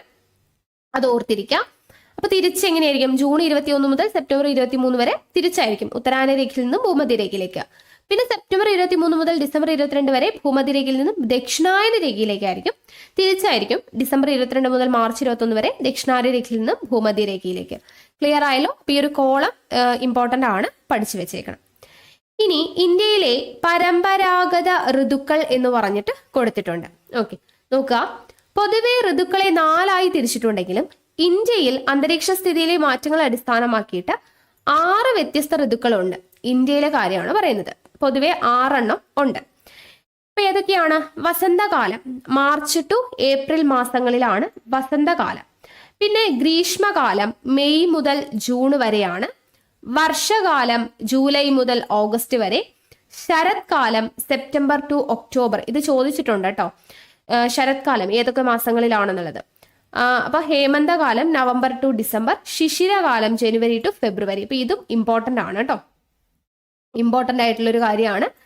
ഇതിന്റെ കാലം, അതായത് ഓരോന്നും ഏത് മാസങ്ങളിലാണ് വരുന്നത് എന്നുള്ളത് കേട്ടോ. അപ്പൊ ഇത് ഇമ്പോർട്ടന്റ് ആണ്, ഈ ഒരു കോളം പഠിച്ചിരിക്കണം. ഓക്കെ, ഇനി ഉത്തരാർദ്ധഗോളത്തിൽ ശൈത്യകാലമായിരിക്കുമ്പോൾ ദക്ഷിണാർദ്ധഗോളത്തിൽ ഏത് കാലമായിരിക്കും? ഏത് കാലമായിരിക്കും? നമ്മൾ നേരത്തെ പറഞ്ഞില്ലേ, ഇവിടെ ശൈത്യമാണെങ്കിൽ ഇപ്പുറത്തെ ഗ്രീഷ്മമാണ് അല്ലെ. അപ്പൊ ഉത്തരാർദ്ധഗോളത്തിൽ ശൈത്യകാലമായിരിക്കുമ്പോൾ ദക്ഷിണാർദ്ധഗോളത്തിൽ അത് ഗ്രീഷ്മമായിരിക്കും. ഉത്തരാർദ്ധഗോളത്തിൽ ഹേമന്തമാണെങ്കിൽ ദക്ഷിണാർദ്ധഗോളത്തിൽ വസന്തമായിരിക്കും. അതൊന്ന് പട്ടിക നോക്കി പഠിക്കാം. ഇനി അടുത്തത് ഉത്തരായനവും ദക്ഷിണായനവുമാണ്. സൂര്യന്റെ അയനവും അതിനനുസൃതമായി ഇരു അർദ്ധഗോളങ്ങളിലുമുള്ള ഋതുക്കളുടെ ആവർത്തന ക്രമവും മനസ്സിലായില്ലേ? ശൈത്യ അയനാന്ത ദിനത്തെ തുടർന്ന് സൂര്യൻ ദക്ഷിണായന രേഖയിൽ നിന്നും ഉത്തരായന രേഖയിലേക്കുള്ള അയനം ആരംഭിക്കുകയും ജൂൺ 21 ഉത്തരായന രേഖയ്ക്ക് നേർമുകളിൽ എത്തുകയും ചെയ്യുന്നു. ദക്ഷിണായന രേഖയിൽ നിന്നും ഉത്തരായന രേഖയിലേക്കുള്ള സൂര്യന്റെ അയനത്തെയാണ് ഉത്തരായനം എന്ന് വിളിക്കുന്നത്. അപ്പോ എന്താണ് ഉത്തരായനം എന്ന് പറയുന്നത്? ദക്ഷിണായന രേഖയിൽ നിന്നും ഉത്തരായന രേഖയിലേക്കുള്ള സൂര്യന്റെ അയനത്തെയാണ് ഉത്തരായനം എന്ന് വിളിക്കുന്നത്. ഈ ഉത്തരായന കാലത്തിന്റെ പ്രത്യേകത എന്താണ്? ഉത്തരായന കാലത്ത് ഉത്തരാർദ്ധഗോളത്തിൽ പകലിന്റെ ദൈർഘ്യം ക്രമേണ കൂടി വരുന്നു. ഉത്തരായന കാലത്ത് ഉത്തരാർദ്ധഗോളത്തില് പകലിന്റെ ദൈർഘ്യം എങ്ങനെയാണ്? ക്രമേണ കൂടിയാണ് വരുന്നത്. ഗ്രീഷ്മ അയനാന്ത ദിനത്തെ തുടർന്ന്, ഗ്രീഷ്മ അയനാന്ത ദിനം എന്നാന്ന് നമ്മൾ പഠിച്ചു? ജൂൺ 21 അല്ലെ. അപ്പൊ ഗ്രീഷ്മ അയനാന്ത ദിനത്തെ തുടർന്ന് ഉത്തരായന രേഖയിൽ നിന്നും ദക്ഷിണായന രേഖയിലേക്ക് അയനം ആരംഭിക്കുകയും ഡിസംബർ 22 ദക്ഷിണായന രേഖയ്ക്ക് നേർമുകളിൽ എത്തുകയും ചെയ്യുന്നു. അപ്പോൾ ഈ ഉത്തരായന രേഖയിൽ നിന്നും ദക്ഷിണായന രേഖയിലേക്കുള്ള സൂര്യന്റെ അയനത്തെയാണ് ദക്ഷിണായനം എന്ന് വിളിക്കുന്നത്. അപ്പൊ എങ്ങോട്ടാണോ പോകുന്നത് അതിനനുസരിച്ചിട്ടാണ് പേര്. ദക്ഷിണായന രേഖയിൽ നിന്നും ഉത്തരായന രേഖയിലോട്ടാണെങ്കിൽ അത് ഉത്തരായനം, ഉത്തരായന രേഖയിൽ നിന്നും ദക്ഷിണായന രേഖയിലേക്കാണെങ്കിൽ അത് ദക്ഷിണായനം എന്നുമാണ് അറിയപ്പെടുന്നത്. ഓക്കെ, അപ്പൊ അതാണ് ഉത്തരായനവും ദക്ഷിണായനവും. ഉത്തരായനം എന്ന് പറഞ്ഞു കഴിഞ്ഞാൽ ദക്ഷിണായനത്തിൽ നിന്നും, ദക്ഷിണായന രേഖയിൽ നിന്നും ഉത്തരായന രേഖയിലേക്ക്. ദക്ഷിണായനം എന്ന് പറഞ്ഞു കഴിഞ്ഞാൽ ഉത്തരായന രേഖയിൽ നിന്നും ദക്ഷിണായന രേഖയിലേക്ക്. ക്ലിയർ? ഇനി മാർച്ച് മുതൽ സെപ്റ്റംബർ വരെയുള്ള 6 മാസക്കാലം സൂര്യൻ ഉത്തരാർദ്ധഗോളത്തിലായതിനാൽ ഈ കാലയളവിൽ ഉത്തരധ്രുവ പ്രദേശങ്ങളിൽ 6 മാസക്കാലം തുടർച്ചയായ പകലായിരിക്കും. മാർച്ച് മുതൽ സെപ്റ്റംബർ വരെയുള്ള 6 മാസക്കാലം അല്ലെ, നമ്മൾ പറഞ്ഞു മാർച്ച് 23 മുതൽ സെപ്റ്റംബർ 22 വരെയാണെന്ന് പറഞ്ഞു അല്ലെ. അപ്പൊ ഈ ഒരു 6 മാസക്കാലം സൂര്യൻ എവിടെയാണ്? ഉത്തരാർദ്ധഗോളത്തിലാണ്. അപ്പൊ ഈ കാലയളവിൽ ഉത്തരധ്രുവ പ്രദേശങ്ങളിൽ 6 മാസക്കാലം തുടർച്ചയായിട്ട് പകലായിരിക്കും. ഉത്തരാർദ്ധഗോളത്തിലല്ലേ സൂര്യൻ നിൽക്കുന്നത്. ഇനി സെപ്റ്റംബർ മുതൽ തിരിച്ച് മാർച്ച് വരെ സൂര്യൻ എവിടെയാ? ദക്ഷിണാർദ്ധഗോളത്തിലാണ്. അപ്പൊ ഉത്തരധ്രുവ പ്രദേശങ്ങളിൽ 6 മാസക്കാലം എങ്ങനെയായിരിക്കും? തുടർച്ചയായിട്ട് രാത്രി ആയിരിക്കും. ക്ലിയർ ആയല്ലോ? ഇനി അടുത്തത് ഭ്രമണവും സമയനിർണയവും. ഓക്കെ, ഇവിടെ നോക്കുക, ക്ലോക്ക് നോക്കിയപ്പോൾ മണി 12 തന്നെ. വാച്ചിലെ സമയം 5.5 മണിക്കൂർ പിന്നോട്ട് തിരിച്ചു വയ്ക്കണമെന്ന് എയർ ഹോസ്റ്റസ് അറിവ് തന്നു. അപ്പോൾ ഞങ്ങളുടെ വാച്ചിലെ ഇന്ത്യൻ സമയം 5:30 ആയിട്ടുണ്ടായിരുന്നു. ഇന്ത്യൻ സ്റ്റാൻഡേർഡ് സമയത്തെ വിഴുങ്ങിക്കൊണ്ടാണ് വിമാനം പടിഞ്ഞാറോട്ട് പറക്കുന്നത്. അതിനനുസരിച്ച് കൂടെ കൂടെ ഞങ്ങളുടെ വാച്ചിലെ സൂചിയും പിന്നോക്കം തിരിച്ചു വെക്കേണ്ടി വന്നു. അപ്പൊ ഇത് എന്തിലെ വരികളാണ്? എസ്.കെ. പൊറ്റക്കാടിന്റെ പാതിരാ സൂര്യന്റെ നാട്ടിൽ എന്ന് പറയുന്ന പുസ്തകത്തിൽ നിന്നുള്ള വരികളാണ്. ഇത് ഇമ്പോർട്ടന്റ് ആണ് കേട്ടോ. ഈ ഒരു ചോദ്യം ചോദിച്ചിട്ടുണ്ട്. പ്രശസ്ത സഞ്ചാര സാഹിത്യകാരനായ എസ്.കെ. പൊറ്റക്കാടിന്റെ പാതിരാ സൂര്യന്റെ നാട്ടിൽ എന്ന യാത്രാ വിവരണത്തിലെ ഒരു ഭാഗമാണ് ഈ കൊടുത്തിരിക്കുന്നത്. വിവിധ രാജ്യങ്ങളിലെ സമയം ഇന്ത്യൻ സമയത്തിൽ നിന്ന് വ്യത്യാസപ്പെട്ടിരിക്കുന്നു എന്നാണ് ഇതിൽ നിന്ന് നമുക്ക് മനസ്സിലാക്കേണ്ടത്, അല്ലെ? വാച്ച് തിരിച്ചു വെക്കുന്നു എന്ന് പറഞ്ഞില്ലേ. സമയനിർണയത്തിലെ വ്യത്യാസം എന്തുകൊണ്ടാണെന്ന് പരിശോധിക്കാം എന്നാണ് പറയുന്നത്. അതായത് ഒരു പ്രദേശത്തെ സൂര്യന്റെ ഉച്ചസ്ഥാനം, സൂര്യപ്രകാശം സൃഷ്ടിക്കുന്ന നിഴൽ എന്നിവയെ അടിസ്ഥാനമാക്കിയായിരുന്നു ആദ്യകാലങ്ങളിൽ സമയം നിർണയിച്ചിരുന്നത്, അല്ലെ? പണ്ടത്തെ കാലത്തൊക്കെ സമയം നിർണയിച്ചിരിക്കുന്നത് എങ്ങനെയാണ്? സൂര്യന്റെ സ്ഥാനം എവിടെയാണ്, അല്ലെ? സൂര്യന്റെ ഉച്ചസ്ഥാനം, അതുപോലെ സൂര്യപ്രകാശം സൃഷ്ടിക്കുന്ന നിഴൽ എവിടേക്കാണെന്നൊക്കെ നമ്മൾ ചില സിനിമകളിലൊക്കെ കണ്ടിട്ടുണ്ട്, അല്ലെ? നിഴൽ നിൽക്കുന്നത് നോക്കിയിട്ട് ആ ഒരു സമയം ഉച്ചസമയമാവാം, 4 മണിക്ക് ആ ഒരു സമയമാവാം എന്നൊക്കെ പറഞ്ഞ് നമ്മൾ കണ്ടിട്ടുണ്ട്. അപ്പോൾ സൂര്യൻ സൃഷ്ടിക്കുന്ന നിഴൽ നോക്കിയിട്ടും സൂര്യന്റെ ഉച്ചസ്ഥാനം നോക്കിയിട്ടും ഒക്കെയാണ് പണ്ടത്തെ കാലത്തൊക്കെ സമയം നിർണയിച്ചിരുന്നത്. തലയ്ക്ക് മുകളിലായിട്ട് സൂര്യൻ എത്തുന്നത് എപ്പോഴാണ്? ഉച്ചയ്ക്ക് 12 മണിയാവുമ്പോഴാണ്, അല്ലെ? സൂര്യൻ തലയ്ക്ക് മുകളിൽ, നമ്മുടെ തലയ്ക്ക് മുകളിൽ സൂര്യൻ എത്തുന്ന സമയം ഉച്ചയ്ക്ക് 12 മണിയായിട്ടാണ് കണക്കാക്കുന്നത്. ഓരോ സ്ഥലത്തും ഇപ്രകാരം സൂര്യന്റെ സ്ഥാനത്തെ ആധാരമാക്കി നിർണ്ണയിക്കുന്ന സമയത്തെ നമ്മൾ എന്തെന്ന് പറയും? പ്രാദേശിക സമയം എന്ന് പറയും. ഓരോ സ്ഥലത്തും ഓരോ പോലെയായിരിക്കും അപ്പോൾ പറയുന്നത്. സൂര്യന്റെ പൊസിഷൻ നോക്കിയിട്ട് സമയം നിർണ്ണയിക്കുന്നതിനെയാണ് ലോക്കൽ ടൈം അഥവാ പ്രാദേശിക സമയം എന്ന് പറയുന്നത്. ക്ലിയർ ആയല്ലോ? ഇനി അടുത്തത് ഇവിടെ പാതിരാ സൂര്യൻ എന്ന് പറഞ്ഞു കൊടുത്തിട്ടുണ്ട്. നോക്കുക, എന്താണ് പാതിരാ സൂര്യൻ? അർദ്ധരാത്രിയിലും സൂര്യൻ ഒരു ദിവസമല്ല 6 മാസക്കാലത്തോളം ആർട്ടിക് വൃത്തത്തിലും അന്റാർട്ടിക് വൃത്തത്തിലും ഇതാണ് സ്ഥിതി. പകലെന്ന് പറയുമ്പോൾ സൂര്യൻ തലയ്ക്ക് മുകളിലാണെന്ന് കരുതരുത്. ഇക്കാലത്ത് പകൽ വെളിച്ചമേറിയാൽ 1-2 മണിക്കൂർ മാത്രം. നിലത്തെമ്പാട് മഞ്ഞുമൂടിയ അവസ്ഥയാണ്. ഇവിടുത്തെ ജനജീവിതവും പരിമിതമായ കൃഷിയുമെല്ലാം ഈ കാലാവസ്ഥ പ്രത്യേകതയ്ക്കനുസരിച്ച് ക്രമപ്പെടുത്തിയിരിക്കുന്നു. അതാണ് പാതിരാ സൂര്യൻ എന്ന് പറയുന്നത്. അർദ്ധരാത്രിയിലും സൂര്യൻ, അതായത് പകൽ എന്ന് പറഞ്ഞു കഴിഞ്ഞാൽ അവർക്ക് 1-2 മണിക്കൂർ മാത്രമാണ് പകല്. ബാക്കി എപ്പോഴും മഞ്ഞു മൂടി എന്നും ഇരുട്ട് പിടിച്ച ഒരു കാലാവസ്ഥയാണ് ഉണ്ടായിരിക്കുക. അതുകൊണ്ടാണ് അതിനെ പാതിരാ സൂര്യൻ എന്നൊക്കെ പറയുന്നത്. ഇനി നമ്മൾ പറഞ്ഞു പണ്ടത്തെ കാലത്ത് സൂര്യന്റെ ഉച്ചസ്ഥാനവും നിഴലൊക്കെ നോക്കിയിട്ടാണ് സമയം നിർണയിച്ചതെന്ന് പറഞ്ഞു. പിൽക്കാലത്ത് സമയനിർണയം കൂടുതൽ ശാസ്ത്രീയവും കൃത്യമായും സമയനിർണയത്തിന് പിന്നിലെ വസ്തുതകളിലേക്കാണ് ഇനി നമ്മൾ പോകുന്നത്. അപ്പോൾ സമയം നിർണയിക്കാൻ ഒരുപാട് ശാസ്ത്രീയമായിട്ടുള്ള വഴികളും ഒക്കെ വന്നിട്ടുണ്ട്, അല്ലെ? ഇവിടെ പരിക്രമണത്തോടൊപ്പം ഭൂമി സ്വന്തം അച്ചുതണ്ടിനെ ആധാരമാക്കി ഭ്രമണം ചെയ്യുന്നുണ്ടെന്ന് നമുക്കറിയാം. പരിക്രമണം നമ്മൾ പറഞ്ഞു, അല്ലെ? എന്താണ് ഭ്രമണം?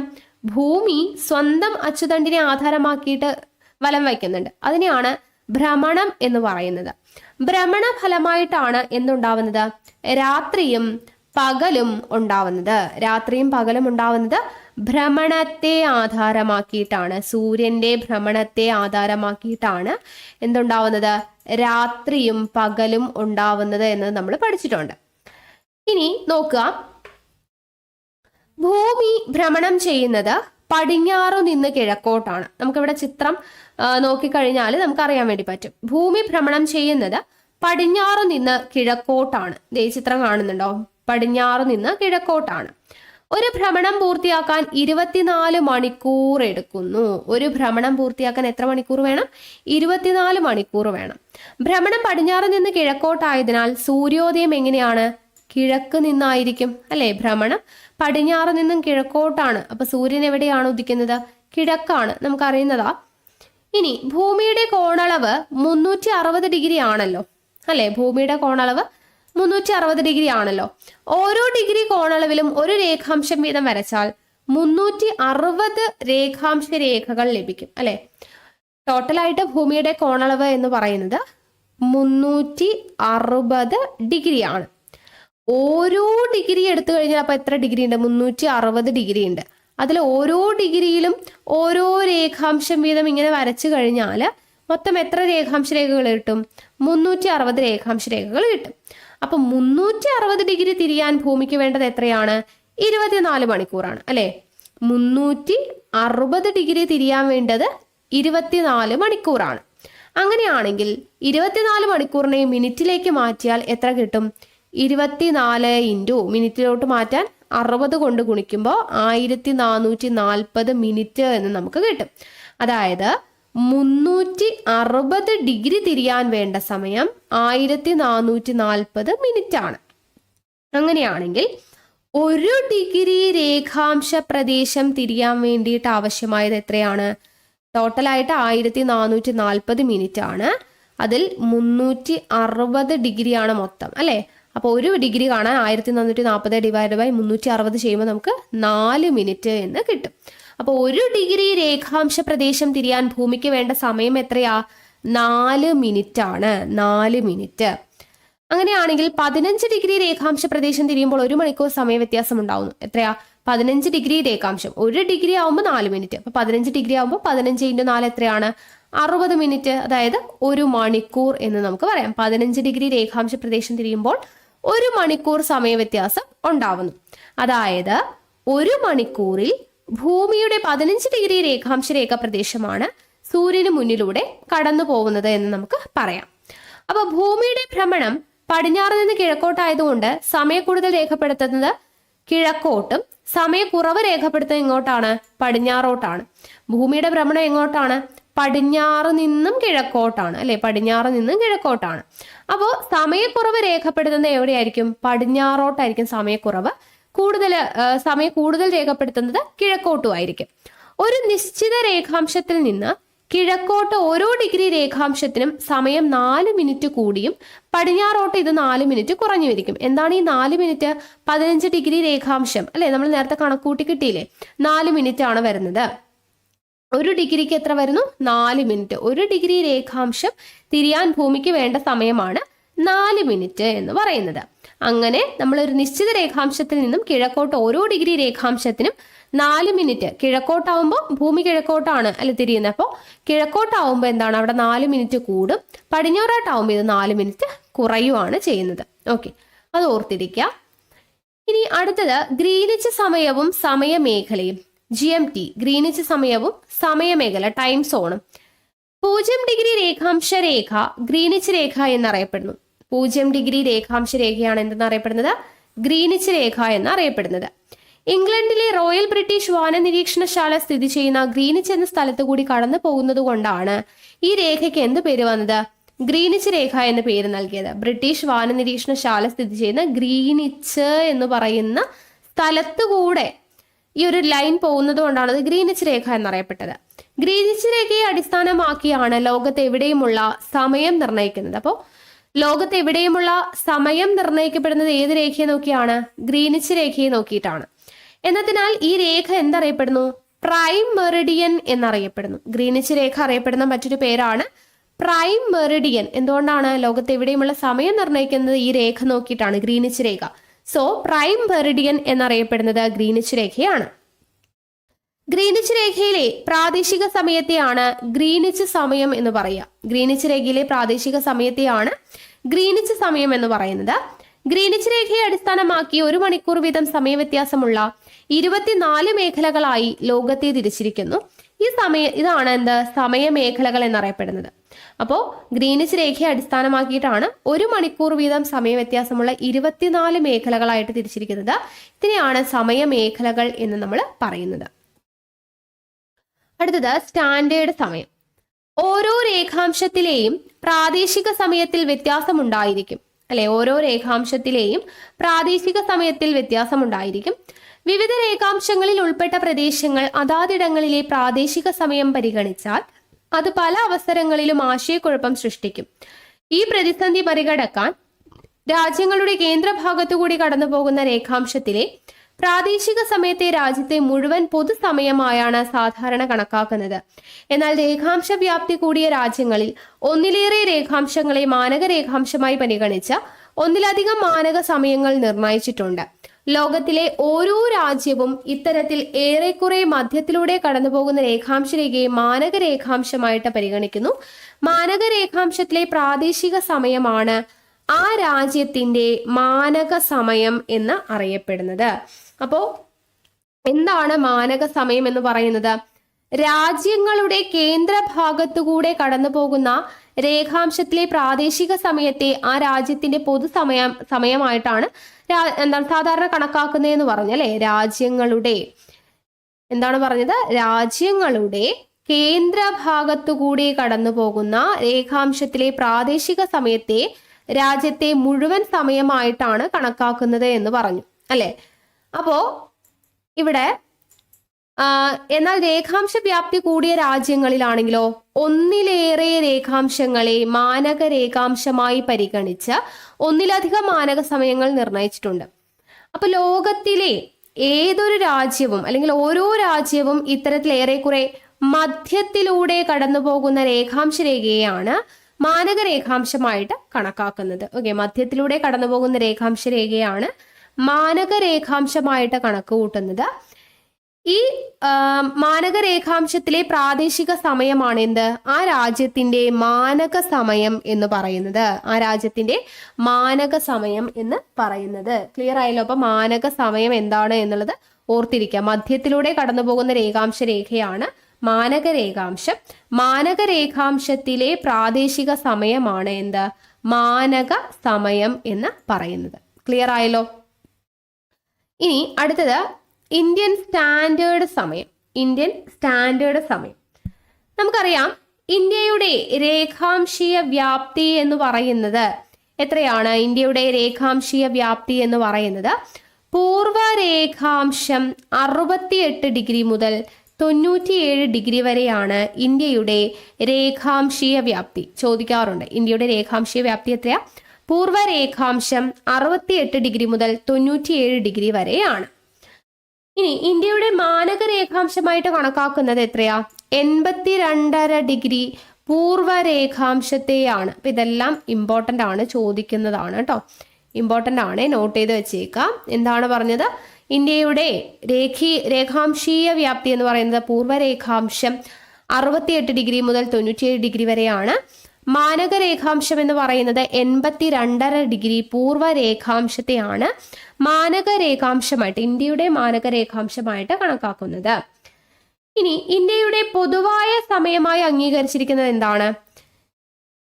ഈ 82.5 ഡിഗ്രി എന്ന് പറഞ്ഞില്ലേ, അതിലെ പ്രാദേശിക സമയം 82.5 ഡിഗ്രിയുടെ സമയമാണ്, പ്രാദേശിക സമയമാണ് ഇന്ത്യയുടെ പൊതുവായിട്ടുള്ള സമയമായിട്ട് അംഗീകരിച്ചിരിക്കുന്നത് എന്നത് ഓർത്തിരിക്കാം. ഓക്കെ, അപ്പോൾ ഇന്ത്യയുടെ പൊതുവായ സമയമായി അംഗീകരിച്ചിട്ടുള്ളത് ഈ ഒരു 82.5 ഡിഗ്രി പൂർവ്വരേഖാംശത്തെയാണ്. ഇതിനെയാണ് ഇന്ത്യൻ സ്റ്റാൻഡേർഡ് സമയം എന്ന് വിളിക്കുന്നത്. ഇന്ത്യൻ സ്റ്റാൻഡേർഡ് ടൈം എന്ന് വിളിക്കുന്നത് എന്തിനെയാണ്? 82.5 ഡിഗ്രി പൂർവ്വരേഖാംശത്തിലെ പ്രാദേശിക സമയമാണ് ഇന്ത്യയുടെ പൊതുവായ സമയം. അതിനെയാണ് നമ്മൾ ഇന്ത്യൻ സ്റ്റാൻഡേർഡ് സമയം എന്ന് വിശേഷിപ്പിക്കുന്നത്. ഓക്കെ, അപ്പൊ അത്രയും കിട്ടിയല്ലോ. ഇനി അടുത്തത് അന്താരാഷ്ട്ര ദിനാങ്ക രേഖ എന്ന് പറഞ്ഞ് കൊടുത്തിട്ടുണ്ട്. അന്താരാഷ്ട്ര ദിനാങ്ക രേഖ. ഇവിടെ ഗ്രീനിച്ച്, ഇന്ത്യ എന്നീ 2 സ്ഥലങ്ങൾ തമ്മിലുള്ള രേഖാംശീയ വ്യത്യാസം അറിഞ്ഞിരിക്കണം.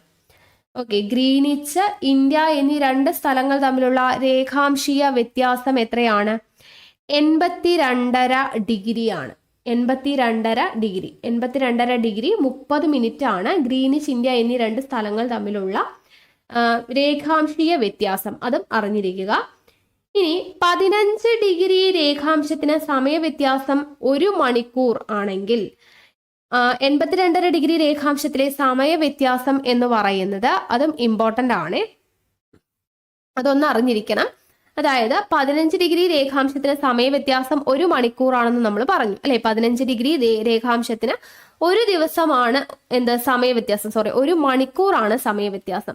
അങ്ങനെയാണെങ്കിൽ 82.5 ഡിഗ്രി രേഖാംശത്തിലെ സമയവ്യത്യാസം എന്ന് പറയുന്നത് എത്രയാണ്?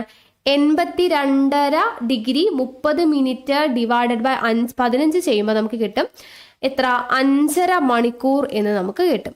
ഓക്കെ, 5.5 മണിക്കൂറാണ് വരുന്നത്.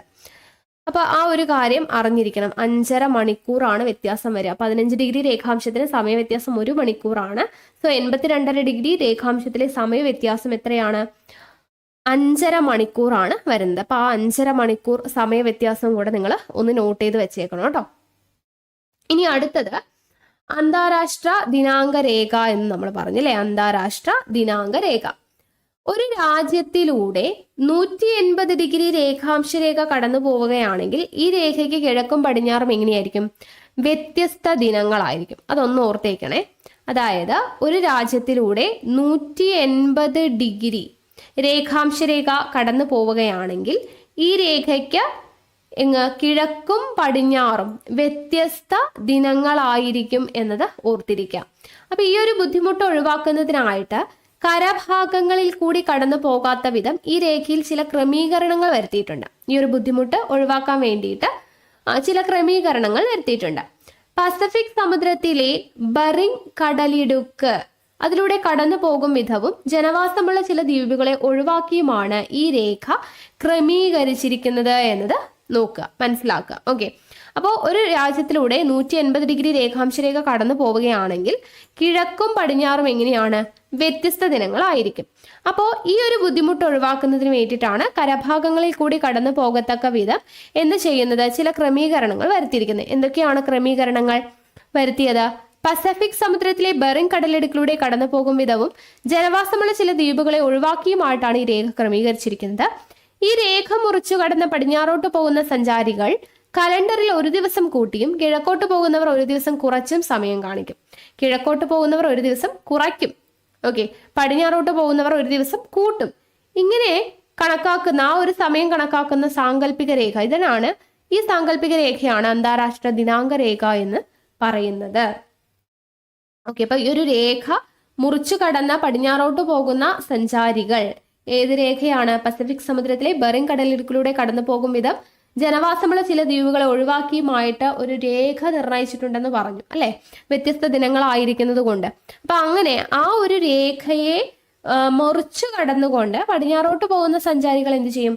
ഒരു ദിവസം കൂട്ടും, കിഴക്കോട്ട് പോകുന്നവർ ഒരു ദിവസം കുറയ്ക്കും. ഇങ്ങനെ സമയം കണക്കാക്കുന്ന ഈ ഒരു സാങ്കല്പിക രേഖയാണ് അന്താരാഷ്ട്ര ദിനാങ്ക രേഖ എന്ന് നമ്മൾ പറയുന്നത്. ഓക്കെ, അപ്പോൾ ഇത്രയാണ് നമ്മുടെ ഈ ഒരു ഭാഗം എന്ന് പറയുന്നത്. അപ്പൊ നമ്മൾ നേരത്തെ പറഞ്ഞില്ലേ, ഗ്രീനിച്ച് സമയത്തിന്റെ കാര്യമാണ് പറയുന്നത്. നമ്മൾ നേരത്തെ പറഞ്ഞില്ലേ 5.5 മണിക്കൂർ, അതെങ്ങനെയാ വരുന്നതെന്ന് നോക്കാം. ഇപ്പൊ ഗ്രീനിച്ച് സമയം ഉച്ചയ്ക്ക് 12 മണി ആയിരിക്കുമ്പോൾ ഇന്ത്യയിലെ സമയം എത്രയായിരിക്കും? ഇവിടെ ഒരു ക്വസ്റ്റ്യൻ ആണ്. അപ്പൊ ഇന്ത്യയിലെ സമയം നിർണ്ണയിക്കുന്നത് ഏത് വിധമാണെന്നാണ് ഇവിടെ നോക്കുന്നത് കേട്ടോ. അപ്പൊ ഗ്രീനിച്ച് ഇന്ത്യ അല്ലെ, ഗ്രീനിച്ച് ഇന്ത്യ, ഗ്രീനിച്ച് 0 ഡിഗ്രിയാണ് ഇന്ത്യയിൽ. അപ്പോൾ 82.5 ഡിഗ്രി 30 മിനിറ്റ് ഈസ്റ്റ്. ഇവിടെ നോക്കാം, ഗ്രീനിച്ച് ഇന്ത്യ എന്നീ രണ്ട് സ്ഥലങ്ങളെ തമ്മിലുള്ള രേഖാംശീയ വ്യത്യാസം എത്രയാണ്? 82.5 ഡിഗ്രി അഥവാ 82.5 ഡിഗ്രി 30 മിനിറ്റ് ആണ് വരിക. അപ്പൊ 15 ഡിഗ്രി രേഖാംശത്തിന്റെ സമയ വ്യത്യാസം 1 മണിക്കൂർ അല്ലെ. അപ്പൊ അങ്ങനെയാണെങ്കിൽ 82.5 ഡിഗ്രി രേഖാംശത്തിന്റെ സമയ വ്യത്യാസം എങ്ങനെയാണ്? 82 ഡിഗ്രി 30 മിനിറ്റ് ഡിവൈഡഡ് ബൈ 15 ചെയ്യുമ്പോൾ നമുക്ക് 5.5 മണിക്കൂർ എന്ന് കിട്ടും. 5 മണിക്കൂർ 30 മിനിറ്റ് എന്ന് കിട്ടും. ഓക്കെ, ഇനി ഗ്രീനിച്ചിന്റെ കിഴക്കായി ഇന്ത്യ സ്ഥിതി ചെയ്യുന്നതിനാൽ ഗ്രീനിച്ചിലെ സമയത്തേക്കാൾ 5 മണിക്കൂർ 30 മിനിറ്റ് കൂടുതലായിരിക്കും ഇന്ത്യയിലെ സമയം എന്ന് പറഞ്ഞു. അപ്പൊ ഇന്ത്യയിലെ സമയം എത്രയായിരിക്കും? ഗ്രീനിച്ച് സമയം എത്രയാണോ അതിന്റെ കൂടെ എത്ര സമയ വ്യത്യാസം ഉണ്ടോ അത് കൂട്ടിക്കഴിഞ്ഞാൽ നമുക്ക് എന്ത് കിട്ടും? സമയം കിട്ടും. അപ്പോൾ ഗ്രീനിച്ച് സമയം ഇപ്പൊ 12 മണിയാണെന്ന് തന്നിട്ടുണ്ട്. അങ്ങനെയാണെങ്കിൽ ഇന്ത്യൻ സമയം കിട്ടാൻ ആ 5.5 മണിക്കൂറല്ലേ വ്യത്യാസം വരുന്നത്. അപ്പൊ 12ന്റെ കൂടെ എന്ത് ചെയ്താൽ മതി? ഈ 5.5 മണിക്കൂർ കൂട്ടിയാൽ മതി. അപ്പൊ എത്ര കിട്ടും? 5:30 PM എന്ന് നമുക്ക് കിട്ടും. ഓക്കെ, ഇപ്പൊ ഇതൊരു ക്വസ്റ്റ്യൻ ആണ് കേട്ടോ, PSCക്ക് ചോദിക്കാറുള്ളതാണ്. ഗ്രീനിച്ച് സമയം 12 മണിയാണെങ്കിൽ ഇന്ത്യൻ സമയം എത്രയായിരിക്കും എന്ന് ചോദിക്കാറുണ്ട്. അപ്പോൾ എത്രയാണോ ഗ്രീനിച്ച് സമയം തന്നിരിക്കുന്നത് അതിന്റെ കൂട്ടത്തിൽ 5 മണിക്കൂർ 30 മിനിറ്റ് കൂട്ടിക്കഴിഞ്ഞാൽ എന്ത് കിട്ടി? നമുക്ക് ഇന്ത്യൻ സമയം കിട്ടി. ഓക്കെ, അപ്പൊ ആ ഒരു പ്രോബ്ലം കൂടെ ചെയ്യാൻ വേണ്ടിയിട്ട് പഠിക്കുക. ഓക്കെ ആണല്ലോ. അപ്പൊ ഇത്രയാണ് നമ്മുടെ ഈ ഒരു ചാപ്റ്റർ എന്ന് പറയുന്നത്.